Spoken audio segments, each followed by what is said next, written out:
What's going on, guys? We got 3 matchboxes in today's run.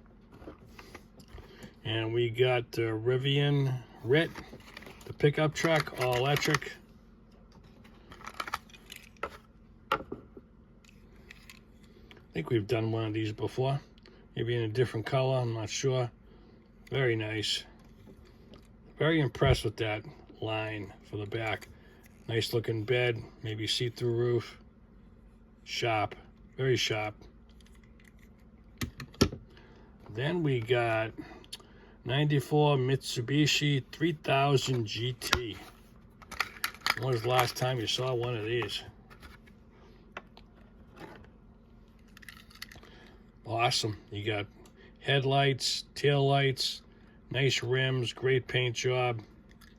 Look at that. That is sharp. And this is not even a premium. Very nice.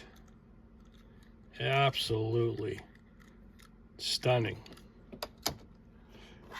Then, one I haven't seen for a while, 61 Ford Ranchero. Stunning.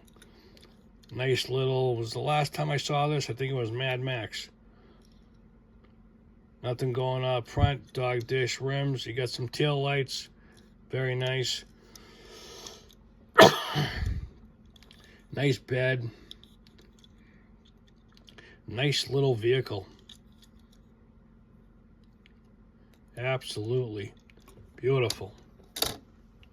Thank you for watching.